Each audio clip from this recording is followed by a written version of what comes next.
Assalamualaikum warahmatullahi wabarakatuh. Jadi hari ini nama saya Muhammad Nur Irfan dari kelas B dengan NIM yang tertera akan membahas sebuah studi kasus atau bagian tugas dari humaniora dan ilmu sosial tentang konflik sosial dalam pengelolaan sampah dalam bidang studi sosiologis dan antropologis di wilayah Yogyakarta.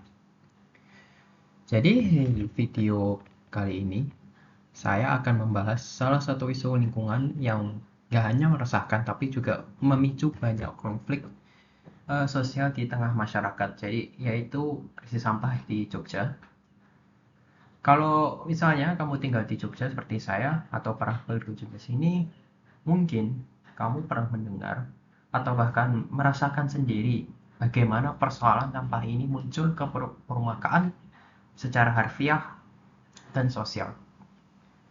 Sampah sampah bisa saja menumpuk di pinggir jalan, menyebabkan aroma yang tidak sedap, dan sekarang juga ada protes warga yang kerap terdengar karena TPA Piungan sempat ditutup sementara atau bahkan tidak mampu lagi menampung limbah di dalam kota. Tapi kita akan melihat persoalan ini lebih dalam, tidak hanya dari segi teknis ataupun kebijakan pemerintah, melainkan dari sisi sosiologis dan antropologisnya. Bagaimana krisis ini itu mencerminkan relasi sosial dan nilai-nilai budaya yang mulai bergeser. Jadi, permasalahan lingkungan seperti ini sering kali dipahami sebagai akibat dari buruknya infrastruktur atau manajemen pengelolaan. Padahal jika ditelusuri lebih lanjut, terdapat unsur sosial budaya yang sangat memengaruhi hal ini. Cara masyarakat memperlakukan sampah, persepsinya mereka terhadap kebersihan, pola interaksi antar antar warga dalam menjaga lingkungan mencerminkan kondisi relasi sosial yang ada. Jadi dengan kata lain, krisis ini adalah cermin dari bagaimana manusia atau warga memaknai keberadaan dirinya dalam ekosistem sosial dan alam sekaligus. Jadi itulah mengapa pendekatan sosiologis antropologis itu penting agar kita bisa melihat dari akar masalahnya dan bukan hanya dari gejalanya.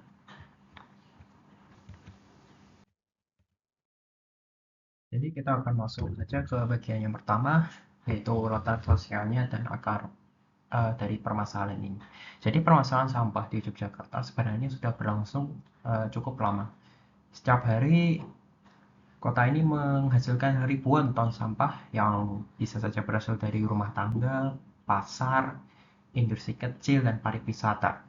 Namun, sebagian besar masyarakat masih melihat sampah sebagai hal yang dalam tanda kutip hilang begitu dibuang dari rumah.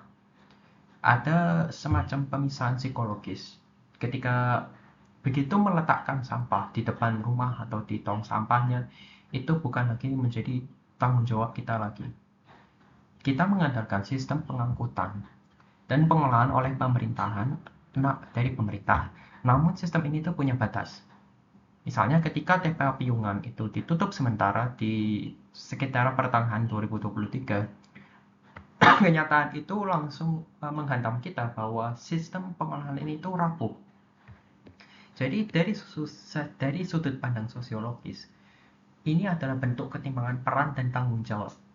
Pemerintah daerah seringkali dianggap sebagai satu-satunya aktor yang punya tanggung jawab penuh atas pengelolaan sampah.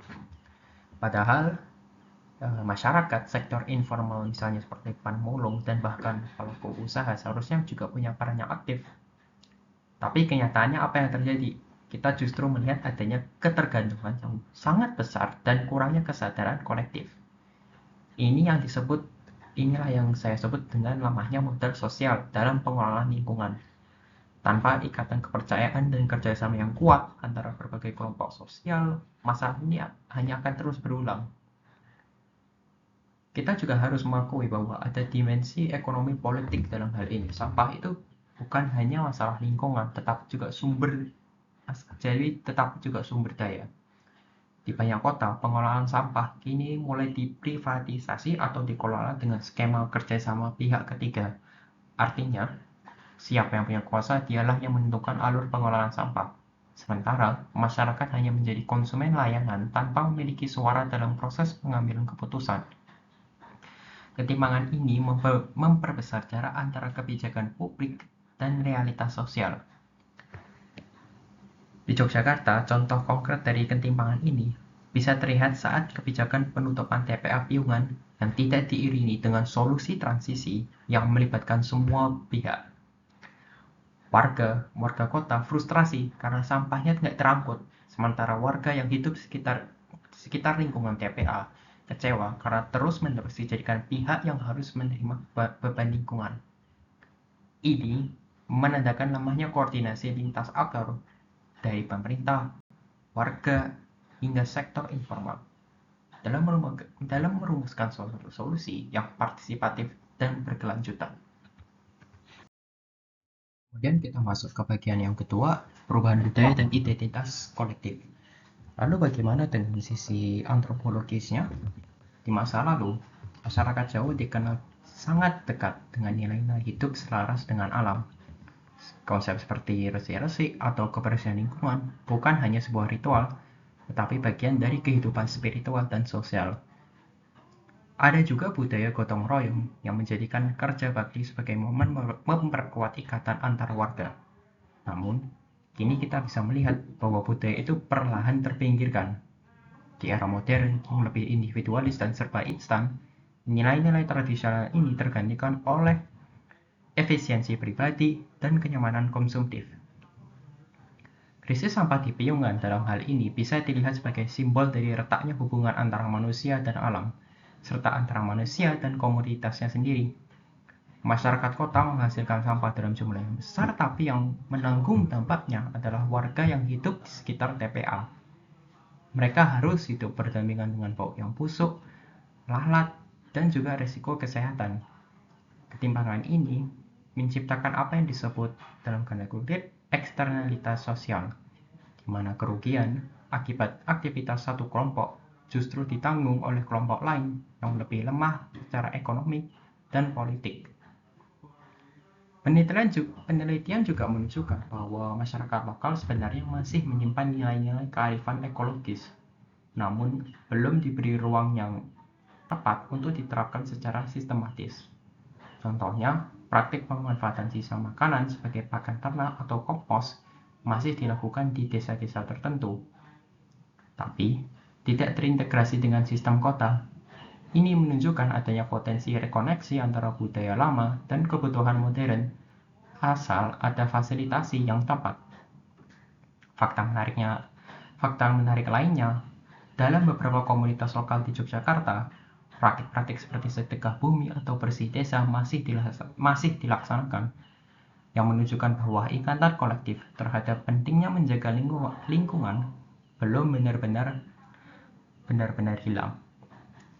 Yang kurang hanyalah mekanisme untuk menjembatani nilai-nilai itu dengan sistem pengelolaan lingkungan yang modern, agar kearifan lokal tidak hanya menjadi sebuah simbol, tapi juga bagian dari sebuah solusi.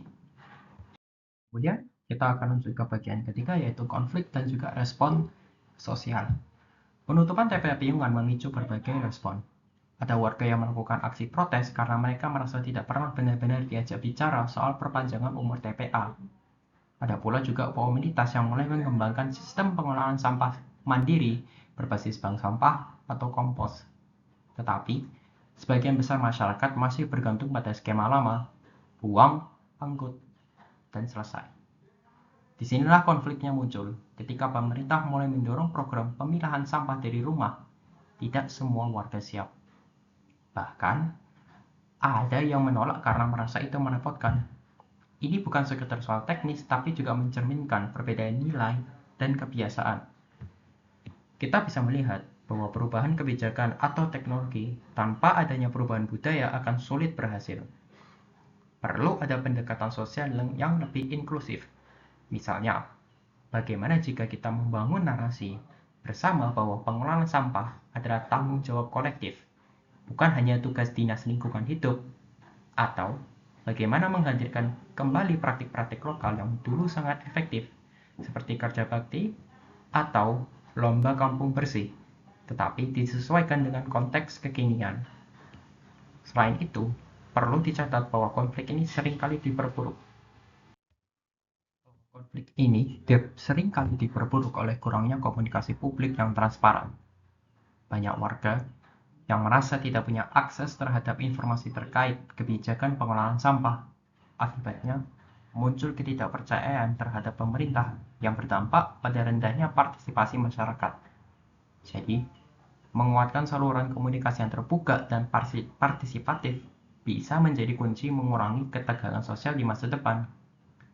Sebagian program yang dirancangkan pemerintah, seperti Zero Waste dan Kampung Proklim, sebenarnya punya potensi besar. Namun tantangannya adalah bagaimana membuat program tersebut membumi dan relevan dengan kehidupan warga sehari-hari. Ini butuh proses sosialisasi yang terus-menerus serta pendampingan yang sensitif terhadap konteks sosial dan budaya setempat. Di bab terakhir, harapan dan jalan keluarnya. Jadi apa yang bisa kita lakukan? Pertama, kita perlu menyadari bahwa krisis lingkungan seperti sampah bukan hanya urusan teknologi atau anggaran. Ini adalah urusan nilai.